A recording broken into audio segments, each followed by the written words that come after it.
כל השונה ההלכות בכל יום מובטח לו שהוא בן העולם הבא. בעזרת השם, we're back at the yeshiva.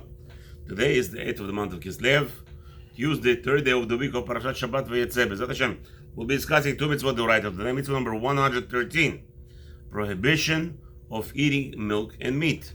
Is it Bezrat Hashem? And mitzvah number 114, a Beit Din may not enact a capital punishment on Shabbat.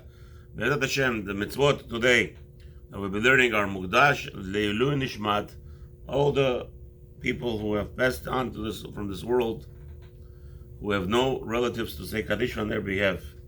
Bezrat Hashem should use the Limud Torah to elevate their souls.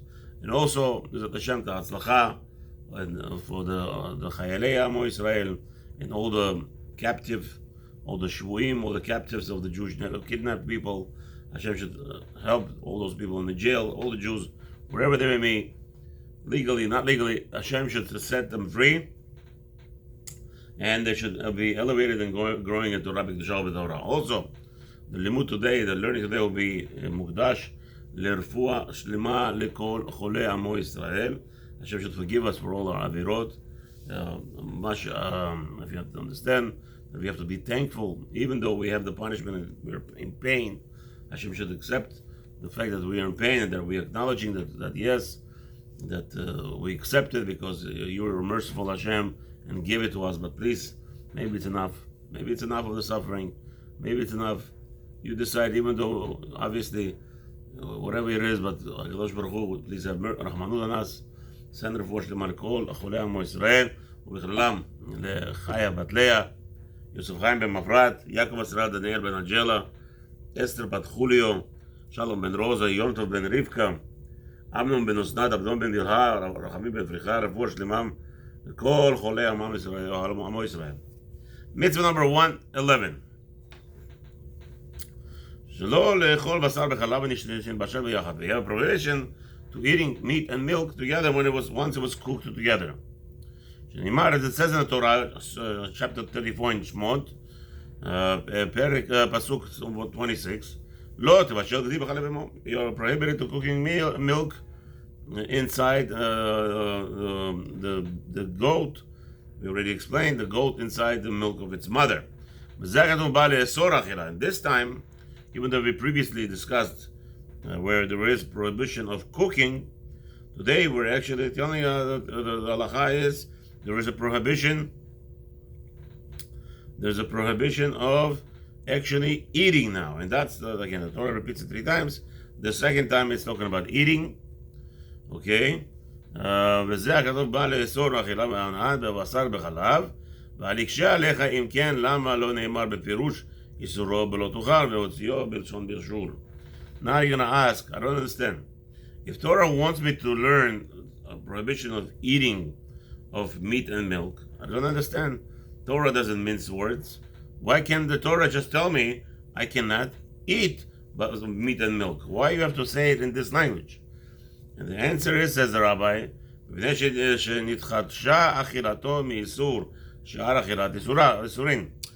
there is an additional prohibition of eating from other eatings that we have in the Torah, of the prohibited eatings.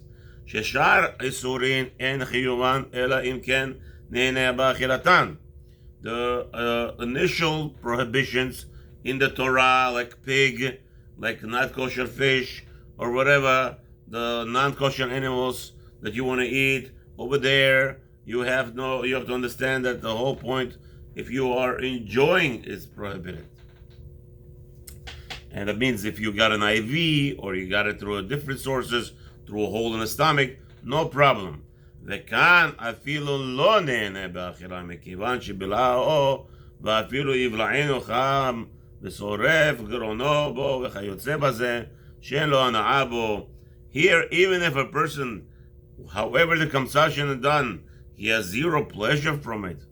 מכל מקום לוקה, he gets whipped for that other sin.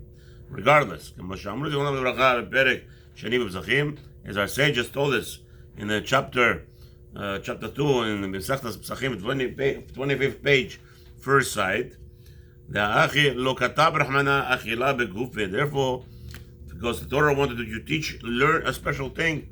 There's a significant prohibition here. Besides regular, like you have regular eatings, where those could be bypass the pleasure, and still all those. Let's say a person eats a fat of a pig inside of him, and they they shut him up or something, or they put it into the stomach or something, a hole in the stomach, and those will not be prohibited. But milk and meat, regardless how it went to the body, will be prohibited. Therefore, the Torah did not specifically tell you it's prohibited to eat it because of that language to teach you that even if you didn't eat it, the Torah told you you're not allowed to have it in your body. Finished.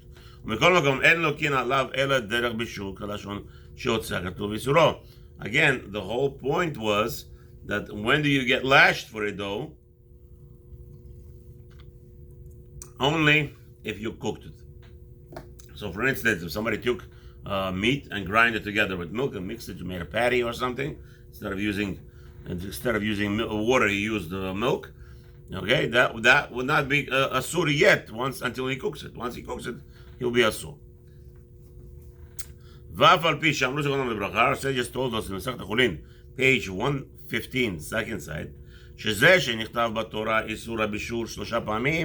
the point that the Torah points out, writes down for us 3 times. You're not in the language of cooking. It's coming to teach you the prohibition of cooking, prohibition of eating, and prohibition of enjoying, having any pleasure from it. You cannot sell it in the supermarket. Cat's dog or cats or dog food that's mixed with milk and meat, you're not allowed to buy and sell. That's also asur. אין ראוי לה למנות בחשבון עליו אלא השניים, לפי שאיסור אכילה והנאה דבר אחד הוא, כמו שאמרו זיכרונו לברכה. The Rabbi says those 2 additional. Okay, now we know when we have one bishul, you're not allowed to cook. Okay, what about eating and selling? Well, maybe it should be 1 sin, right? כמו שאמרו זיכרונו לברכה, it says over there, מסכת פסחים, page 21. כל מקום שנאמר לא תאכל, לא תאכלו, אחד איסור אכילה ואחד איסור הנאה במשמע. It's coming to teach you any place where it has this prohibition, you should not eat, and you should not לא תאכלו, right? שנאמר לא תאכלו, לא תאכלו, אחד איסור אכילה ואחד איסור הנאה. So the Torah tells you you're not allowed to eat, you're not allowed to have pleasure from it also, in one. The Torah actually uses the language of prohibition of eating in order to prevent the enjoyment as well. Because that's what a person, the food, the Torah uses language food, even including the pleasure, because that's what you're eating for, to have the pleasure. The person needs it constantly. It says over there, גילוי השכינה בהר סיני, ויחזו את האלוהים ויאכלו וישתו. It says, and they saw Hashem, but Hashem, and they ate and drank. ואין הכוונה לאכילה או שתייה ממש, over there it doesn't mean that they ate and drank, אלא שהכתוב ויחנה הנאה לאכילה. Over there the Torah alludes to the enjoyment to eating. וכיוון שהאכילה היא ממיני הנאה, since the food consumption is some sort of enjoyment, אין לנו לחלק בין ההנאות השונות ולמנות הנאה אכילה והנאה אחרת לשתי מצוות הלוקות. Therefore, it doesn't make sense that we should have the Isur Achila and Isur Ana'ah, 2 different mitzvot. It should be 1. That's the question. Okay, okay, now the answer. The Rabbi answers. Ve'im titpos alai. And if you're going to take it, you're going to ask me, Eim ken, lama nichtavu shlosha lavim? You're going to say, why does the Torah repeat these 3 prohibitions? In reference to prohibition of meat and milk together. L'shnayim harei shnei psukim yaspiku. Two will be more than enough, right? Because, as we just said, one cooking, one eating, which would mean also a pleasure. יספיק כדי ללמד שיש איסור בישול באכילה ובהנאה לפי ביאור זה שאמרתי, as already explained to you, שהאכילה כוללת גם הנאה, because the eating also includes the pleasure. יש להישבחה כדלהלן. I'm going to explain to you already this before. דוודאי אם היה נכתב במקום אחד לא תבשל גדי. If it was written in one place, don't cook. שילמד על איסור בישול. That would teach us on prohibition of cooking. ובמקום אחר היה in another place he would write לא תאכל. He would say don't eat כדי שיכלול הכתוב באמרו לא תאכל, in order to include in it the prohibition of cooking, of eating, איסור הנאה ואכילה, and will include both of them, the pleasure of eating and just pleasure, כמו שאמרנו, as already told you, the Torah includes the איסור of pleasure in eating, היה בדין שלא יכתוב הכתוב את הפסוק השלישי, then it would be more sense to make sure to say that we don't need a third pasuk בכלל. שהרי אין צורך עוד בו, we don't need it anymore, it's already included. שכבר היינו למדים איסור אכילה והנאה, because we already learned the pleasure of eating and enjoying. במשמעות, לשון, as the language would teach us, לא תאכל, from the language of the Torah told us don't eat. מן הכלל שבידינו זה בכלל לשון אכילה, because we already know that הנאה, the pleasure is inside the language of prohibition of eating. הנאה משמע. אבל עכשיו שלא הוזכרה בו אכילה בשום מקום. But now, since the Torah did not mention the word eating in any place by itself, לא היינו למדים איסור ההנאה אלא אם עלה בשלישי. Therefore, we're going to need the third pasuk because the word אכילה was not used. That's okay. So now we need the third pasuk to tell us the pleasure, to have to prohibit pleasure on us. ואין לך לשאול עוד. So now you're going to say, wait a minute. ולמה לא כתב רחמנה בתורה לא תאכל? So let the Torah say, לא תאכל באחד מהם. Well, let the Torah tell us we're not allowed to eat meat and milk, one of them. כדי לכלול במשמעו גם איסור הנאה. In order to include the pleasure of selling as well. ויספיק השם לכתוב את כל דיני בשר וחלב בשניים. It will be more than enough. Hashem would use just two psukim. Why it needed 3 times? בשני פסוקים בלבד. אין זו שאלה, this is the question, שהרי כבר הודעתיך כי לעניין לצורך אחד מדיני בשר בחלב, תצטרך שלא יזכיר בו הכתוב לשון אכילה ואיסור בשר בחלב.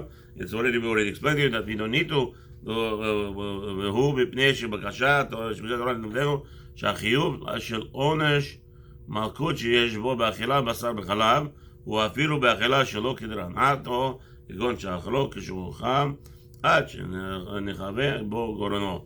Again, so we already explained the reason why the Torah didn't say eating, because yes, true, if the Torah told us not to eat meat, we would understand on ourselves that not to eat and also not allowed to sell, not allowed to have any physical pleasure from it. But but there would be a problem. The problem would be, when would you learn that milk and meat cannot be consumed, even not in a normal way, as a medicine, as we already talked before. As a medicine, there is no pleasure, physical pleasure from meat and milk mixed together. You don't enjoy it, but that's why we said that's why the Torah outlined specifically. Lo tevashel di b'chalev imo. It means the second time you're not allowed to eat and not allowed to have any, even on if it's not pleasurable, you cannot have any consumption of the mixture. So we learn from here. Whatever I say, לאיסור אכילה ואחד לאיסור הנאה ואחד לאיסור בישול. So now we have 3 of those concepts of one is cooking, one is eating, one is pleasuring, and any benefit. אין אחר הכוונה בהם שיהיה נחשב הכתוב השלישי ללאו אחר, אלא שנצטרך ללמוד ממנו הנאה. No, therefore, the reason why we need a third time the Torah to tell us, not because we're learning something extra from it, the extra is the specifically extracting the enjoyment or any pleasure from it. Baruch shebachar b'divrehem, and therefore that's what the Torah tells us. That's how the rabbis explains. B'shorshei mitzvah ככתבנו באיסור הבישול בפרשה ואלו משפטים על צד משפט של מה שיכולנו. Again, the foundation of this mitzvah, we have to understand the reason that we already mentioned before, and it's kedai to mention it now, that there is a side of avodah zarah in cooking meat and milk together. Therefore, the Torah tells us to stay away from it. Midinei HaMitzvah, Ma Shama Zechron L'Bracha, is a Masechet Chulin, page 113, tells us details of this mitzvah. She'ein isur basar b'chalav min haTorah, ela b'basar behema tehora, aval lo b'behema tmeah. The whole prohibition of basar b'chalav, meat and milk, is specifically involving meat of animals that are kosher, not animals that are not kosher. And not even wild animals that are kosher. Let's say giraffe, if you cook it with the milk, according to Torah, will be allowed. The rabbis will prohibit, but according to Torah, only the three animals that we are consuming on the Mizbeach: the cow, the cow animal, the animal that the sheep, or the goats. Those three. V'lo be'of, and also not a bird. Ben tahor, ben tamei, doesn't matter. If it's kosher in a bird, not a kosher bird. נסמכו בזה במה שכתוב 3 פעמים בתורה קדיש, שהוא לשון מחודש. Specifically, where we learn that is because the Torah tells us 3 times it's the word gdi, which is specifically to teach us that inyan, that element. שהיה לו לכתוב בשר, why didn't he write בשר? ובא פירוש על זה גדי ולא בהמה ותמיהה. We already explained the gdi, telling you that some soft animal and not impure animal. גדי ולא חיה, to teach you that this is gdi and not a wild animal. Gedi velo off, to teach you another thing, not birds. ולפיכך, אמרו זכרם לברכה, כי 3 אלה מותר לבשל העם בחלב ומותרים בהנאה, אבל באכילה אסורים זכרם לברכה, כגדר בשר בהמה, שאיסורו דבר בתורה, כדי שלא יתחלף לבני אדם בשר בבשר. Okay, so now we have to understand also the other elements, right? The Torah permits it. The rabbis gave a prohibition because of Barit Ain, but in reference to medication or having a pleasure not according to the mouth, let's say through medication or through IV, if it's animals other than those 3 animals, the meat with milk mixed, other than the goat, the sheep, and the cow, that would be prohibited. That would be allowed for medication purposes. ולפיכך, מפני שהדבר קרוב לבשר, שבשר בבשר מתחלב, החמירו גם בגדר זה כמו שהחמירו בבשר בהמה, ממש מקצת משעניינם. Okay. What about כדי שלא יתחלב לבני אדם בשר בבשר? Okay. So again, because it's obvious that the rabbis had the more murod on any other meat. What's his name? Instead of a cow meat, you might say, oh no, one time you use a giraffe meat with milk, and if you're going to allow you, then you're going to go and use regular meat. Okay, so the rabbi is going into the details.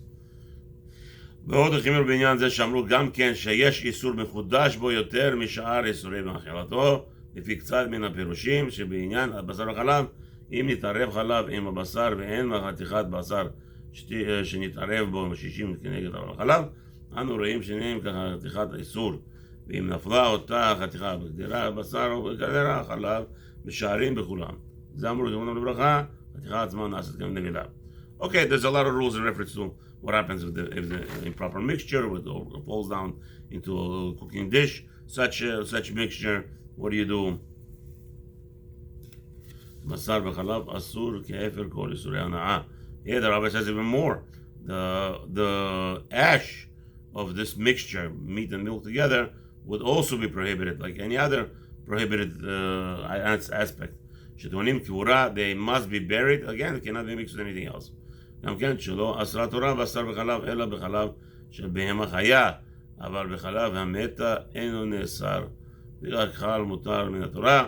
Okay, now also there's rules which milk is prohibited, the live animal, the dead animal. So all those things are kedai to learn. There's a lot to discuss. This mitzvah of prohibition of eating this milk and meat product anytime, anywhere, men and women. Anyone when I had ate any milk and meat mixture together, if he did it on purpose, after warning he gets lashes. However, somebody sells, he's over on the isur of prohibition of having any physical pleasure from it. However, he doesn't get lashes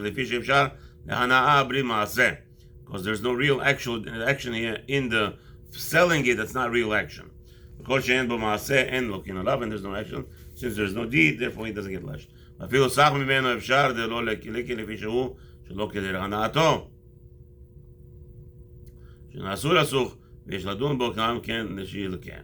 there's a question, somebody uses the mixture to oil his body, so there's a whole big machloket if he gets lashed or not. The Rabbi says it's maybe befitting such person also to get lashed. Okay? Mitzvah number 114. Wow. Now we have a isur on a beidin, right? In the middle of judgment. Now comes Shabbat. Can they paskin sheila on Shabbat to determine to punish this person with death? Capital punishment.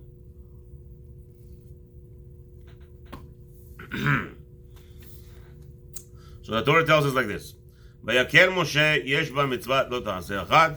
The parsha of Vayakel has one mitzvah. Vehi boker tov. Vehi shelo yasu adayanin dinim v'Shabbat. There's a prohibition on the judges to make delegation or litigation to lead a litigation on Shabbat. Klomar shemi shenitchayev mita bebedin lo yamitu b'Shabbat. Now, if somebody is let's say on Friday they made a roll call and they decided the man is 15 Chachamim said he's to die, the 8 said not to die. Now maybe on Shabbat we should carry out the capital punishment because the next day we said, right? So let's kill him on Shabbat. Maybe the Torah, the question is, why is it a significant question? Because very simple, we have mitzvot aseh, doche lo taseh. The Torah tells us on Shabbat you're not allowed to do shchita, right? And here we're going to kill this guy, Saif or whatever, but the Torah tells us to kill him. So maybe since the Torah commanded me to kill, just like to do a Brit Milah, I'm allowed to do on Shabbat. So to here, today on Friday we decided the person has to be killed. So tomorrow we'll carry out the capital punishment. So in order to prevent that kind of thought process, Torah told you the following. In Shemot chapter 35, Pasuk Gimel, Lo tevaru esh bechol mashvotechem b'yom HaShabbat. The Torah tells us we are prohibited lighting a fire on all our inhabitants on Yom HaShabbat. What does that mean? ובא פירוש עליו בזה שלא ישרפו בית בשבת מי שנתחייב שרפה. And the Torah tells us specifically, over here the Torah prohibits Beit Din to burn the person who is chayav to be burned. As we know that there's 4 capital punishments, one of them is burning. So, okay, the Torah tells us now not to burn the guy on Shabbat. And obviously, it cultivates right away, you could understand, it doesn't mean just burning. Any other capital punishment cannot be carried out on Shabbat. And we could have an additional learning from it. In reality, we don't need it. We already have in chapter 20 in Shemot, Pasuk 10, Lo ta'aseh kol melacha. Just clearly, you're not allowed to do any work on Shabbat. So why are we specifically pointing out over here burning or killing a capital punishment? What's the purpose of lighting? It's not for the purpose of fulfilling a certain task, and that tasks are not allowed to be done on Shabbat. Now, what's the Torah? Why the Torah specifically points it out again here? To teach you additional significance on its own. And coming to teach us, the rabbis explained to us, this is what we just outlined to you, that coming to teach you, all capital punishment will be prohibited. Over there, that also explains over there, Mechilta, what does that mean? You shall not light a fire. Srefra bechlal hayta v'yatzta lelamed. But now the Torah tells us kol melacha, right? Since the Torah tells us all labor cannot be done, including fire, why did the Torah exclude? Why did the Torah took out the prohibition of fire? Coming to teach you ma srefa miyuchedet shehi achad mimitot beit din ve'ena docha et haShabbat. To teach you that even though the mitzvah of murder, capital punishment by fire, it is so significant, and maybe you're going to say mitzvah taseh doche lo taseh, and yet the Torah took it out of the klal, took it out from the general rule of not allowed to make any labor on Shabbat, to teach you why did it came out, the sefa, why did the burning was specifically outlined, to teach you that all capital punishment will be prohibited on Shabbat. Of course, shar mitot beidin lo yidchu et Shabbat. Therefore, all other capital punishments, even though it's a mitzvah d'oraita to kill a person who is obligated to be killed, still on Shabbat you're prohibited. V'im kol zeh shelamadnu b'pasuk zeh, and all this we learn on this pasuk. Yesh lidrosh bo ma shedarshu bo od gam ken. They could teach another thing there. Haba'ara lechalek yatzatam. Now, the point of fire was taken out from the generality of the Shabbat, but it's coming to differentiate certain elements over here. It says it's over there in Masechet Yebamot, page 6, second side. כלומר, שהעושה בשבת הרבה אבות מלאכה, בבת אחת בהלם אחד, שיהיה חייב חטאת על כל מלאכה ומלאכה בפני עצמה. If a person transgresses a lot of prohibitions on Shabbat, a lot of main prohibitions in one element, right? That he will be obligated for each one of them individually. ובגמרא דבני מערבה, ובגמרא דבני מערבה, over there in the Gemara of Sanhedrin, probably, Sanhedrin, page 4. Well, okay, it says like this. Sorry, Yerushalmi, Sanhedrin, Perek Dalet, 4th chapter, Mishnah Vav. Amru, they say, בכל מושבותיכם רבי אילה בשם רבי ינאי מכאן לבתי דינים שלא יהיו דנין בשבת. So the Rabbi explains over there the word בכל מושבותיכם, all your settlements. As we know, we have an obligation in all our settlements to have a beit din. So why the Torah of the Shabbat? It's to teach you that element. It means that all judgments are prohibited on Shabbat regardless of a situation. The beit din should refrain committing. Now you might say also, look, amazing. The Torah tells you, here Yaakov, Torah tells you you should judge. It's a mitzvah taseh to judge, right? Then the Torah tells you on Shabbat you should rest. So on Shabbat you should rest, you shouldn't judge, you might think. But you're going to say, wait a minute, but I do Brit Milah on Shabbat. We have mitzvah taseh, doche lo taseh. So the Torah tells you here to teach you that you're not allowed to judge on Shabbat, even though it's mitzvah taseh. Even so, you might think that it should be doche, it does not doche. משלושה מצווה שרצה השם יתברך לכבד היום הזה שימצאו בו מנוחה הכל, גם החטאים והחייבים. The Torah Hashem wanted to make a special day. We know the Gehinom, by the way. Gehinom does not work on Shabbat. Everything pauses. Even Gehinom, where the punishment of individuals' sins of in this world are being carried out. You might say, wait a minute, come on. Shorten my days already. Let me burn me already. I don't want to have, if a person has to have a certain amount of punishment. Now comes Shabbat, right? And you're going to say, well, who needs Shabbat? I just want to finish, get it over with, right? No, there's no getting it over with. Shabbat is Shabbat Menucha, even in the Gehinnom. Now, the question was, when does the Shabbat Menucha start? Big discussion, according to many. From when? Some say, actually, from saying Erev Shabbat, starting when you say Shir Hashirim Asher Lish. So I saw a lot of people daven nets, not a lot of people, but whatever I saw, or somebody discussed it. I remember that if somebody davens nets, now in the morning, Friday morning, right? After nets, right away he would say Shir Hashirim, in order of what? For Shabbat to start in Gan Eden, at least for his family, or at least for all the people that his generation, that on Shabbat, that Friday morning, early morning, there should be already no Gehinom. Now, you might say, so which Friday morning? According to whose time? If he lives in China, or he lives in Japan, right? Over there, by them, Friday morning. Over here by us, it's Thursday. Thursday, it's 12 hours before, 24 hours before. Japan. 12 hours. 24 hours? 12 hours ahead of us, no? Who? Japan. 12, 13, something like that. Right, so now, in Japan, in Japan, Friday morning, it will be in America, in New York, or at least in Los Angeles, they will be like 17 hours ahead. So you were talking about like Thursday afternoon. If somebody says Shira Shirim in Japan Friday morning, so technically it's not made a cheshbon somewhere along the lines because of the Shabbat significance. The Shabbat starts, right? So it looks like in the world of in Gehinom, there's only 4 days of punishment. Wow. Right? Let's say. So think about it. Let's say if Japan in the morning somebody says Shira Shirim, let's say.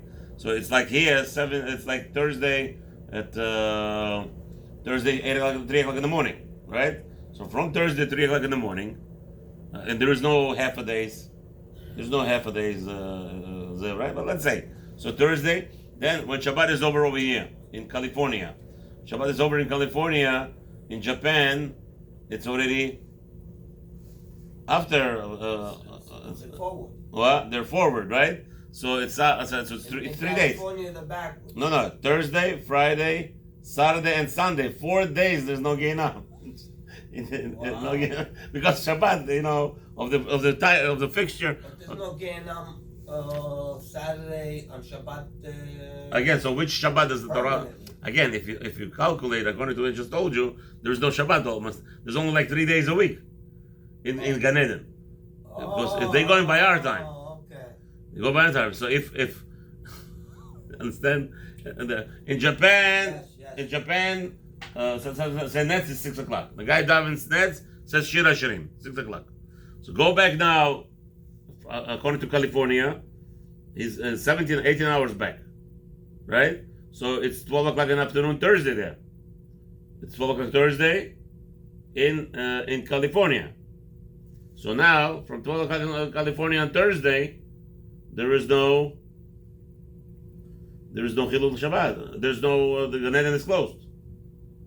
According to that cheshbon, right? Gehinom is open. No, Gehinom is closed. You said Gan Eden's closed. No, Gan Eden is always open. Gehinom is closed. No burning on Shabbat. They don't burning these guys. So according in California, it's only 6 o'clock, 12 o'clock in the afternoon on Thursday. So already Gehinom closed. Now we have to wait till Shabbat ends in California. So it turns out to be Thursday, Friday, Shabbos, no Gehinom. So 4 days. The Gehinom is open for 4 days instead of 7. Okay, anyway, that's just the element over here that there's no burning on Shabbat. Even Gehinom is closed. So here Hashem wanted to teach you that the Beit Din cannot even let the sinners rest on Shabbat. We don't judge them, not to be worried. On Shabbat, it will be what will be done with them. ונוהגת מצווה זו בזמן הבית, בזכרים ושהם בעלי המשפט וחייבים להיזהר, לבל יעשו דין בשבת. Obviously, prohibition on Shabbat on the judges, and it's talking about males only. There's no women in judges, חס ושלום. ואם עברו וציוו לשרוף בריאה בשבת, חס ושלום. And Beit Din was so eager to get rid of this guy. The guy was, I don't know, raped and killed, like a Hamas guy. Mamash. The people are destroyed. So the Beit Din decides, you know what? We're going to kill the guy on Shabbat. Yeah? You're wise guys. Avru alav zeh. They get, that's a grave sin they did. Ve'en lokin alav im lo asu b'maaseh. In the Beit Din, the judges didn't act. They burned the guy. They ordered the guy to be burned. So let's say even the Shliach Beit Din was a goy. So he went ahead and he killed the guy on Shabbat, right? Now, what about them? What do you do with them? They don't get lash for it because they didn't do anything. They just said it. They ruled out about it. If they went ahead themselves and did it, if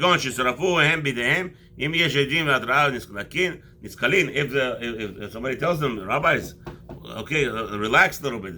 The guy is a sinner. He's going to get punished tomorrow. You'll take care of him. What are you acting so much on Shabbat? No, I don't know what happened. It's like, this is America. America, everything is about scapegoat. Let's just find somebody guilty and finished.